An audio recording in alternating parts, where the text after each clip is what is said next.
Et hello les amis, je vous retrouve pour une nouvelle vidéo sur le football français et la Ligue 1 et je vais vous présenter le match Montpellier contre Metz. C'est un match qui a lieu ce dimanche 18 février 2024 à 15 heures pour le compte de la 22e journée du championnat de France de football de Ligue 1 Uber Eats saison 2023-2024. Alors Montpellier c'est le 15e du classement qui reçoit Metz le 17e. Donc dans cette vidéo je vais revenir sur le classement de la Ligue 1 avec les statistiques de ces deux équipes.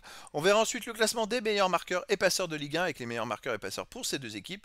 Puis on enchaînera par tous les résultats et stats de tous les matchs joués, toutes compétitions confondues depuis le début de la saison pour ces deux équipes, avec les résultats et stats de Montpellier à domicile, les résultats et stats de Metz à l'extérieur. On terminera par les compos d'équipe et tactiques éventuelles, ce qui nous permettra d'avoir une idée, une tendance à ce match. Alors pour ceux qui souhaitent voir ce match à la télé, sachez que vous pouvez le voir sur Prime Vidéo. Alors au classement, on a donc Montpellier qui est 15e de Ligue 1 avec 19 points en 21 matchs, 4 victoires, 8 nuls, 9 défaites, 21 buts pour, 27 contre, moins 6 de différence de but. Montpellier est la place de premier non relégable. C'est une saison très compliquée. Ils ont besoin de prendre des points. Metz, de son côté, est 17e avec 17 points en 21 matchs, 4 victoires, 5 nuls, 12 défaites, 18 buts marqués, 32 encaissés, moins 14 de différence de but. Metz est donc relégable et ils sont à seulement 2 points de Montpellier. Donc si Metz gagne à Montpellier, il passerait devant au classement. Au niveau des buteurs, pour Montpellier, on a Adams avec 7 buts. Ensuite, Savanier 4, Nordin, Altamari 3, Fayad 2 et des joueurs un but derrière. Pour Metz, on a Sabali, Jalot avec 3 buts, Mikotadze, Assoro et Udol avec 2 buts et sûrement d'autres joueurs à un but derrière. Pour les passeurs décisifs, on a pour Montpellier Savanier 4, Chotard, Kouyaté 2 et d'autres joueurs à une passe. Et pour Metz, on a Udol 4, Camara et Vanderkerkhoff 2 et des joueurs à une passe derrière. Les résultats toutes compétitions confondues cette saison, Montpellier 28 matchs, 7 victoires, 10 nuls, 11 défaites, 34 buts pour, 37 contre, moins 3 de différence de but et Montpellier reste sur 3 défaites d'affilée. Donc même 4 matchs de suite sans victoire parce qu'avant ils avaient fait un nul. Avant ils alternaient, hein, victoire, défaite, nul. Je dirais que Montpellier n'est pas une équipe très très régulière, mais là en ce moment ça va un peu moins bien et surtout que sur les 4 derniers matchs ils ont quand même fait 3 matchs à domicile où ils ont fait 2 défaites et un nul. Hein. Metz de son côté, bah, c'est pas terrible hein, cette saison.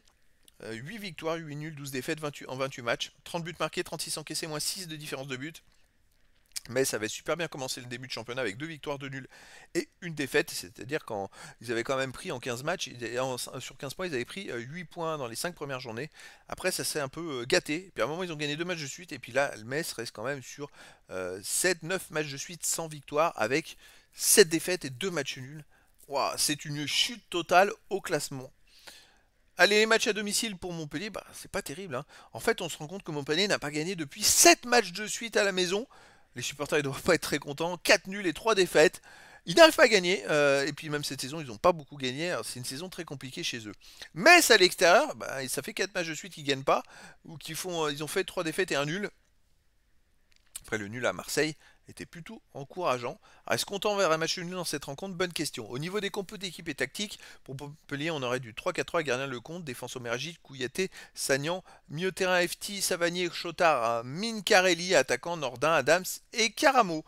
Et pour Metz, on aurait du 4-3-3, gardien Ukidja, défense Udol, Erel, Traoré, Colin, milieu terrain Jean-Jacques, Endoram, Camara, attaquant Zé, Mikotadze et Kerkhoff. Voilà les amis, le décor est planté entre ces deux équipes. Bah, deux équipes qui vont pas terrible en ce moment, Montpellier à domicile, Metz à l'extérieur. Après les deux équipes ont besoin de prendre des points, peut-être plus Metz, mais Montpellier c'est pareil. Et donc je vous donne rendez-vous ce dimanche 18 février 2024 à 15 heures pour le match de la 22e journée du championnat de France de football de Ligue 1 Uber Eats saison 2023-2024. Montpellier, le 15e du classement, reçoit Metz le 17e. Voilà les amis, je vous dis à très bientôt pour une nouvelle vidéo.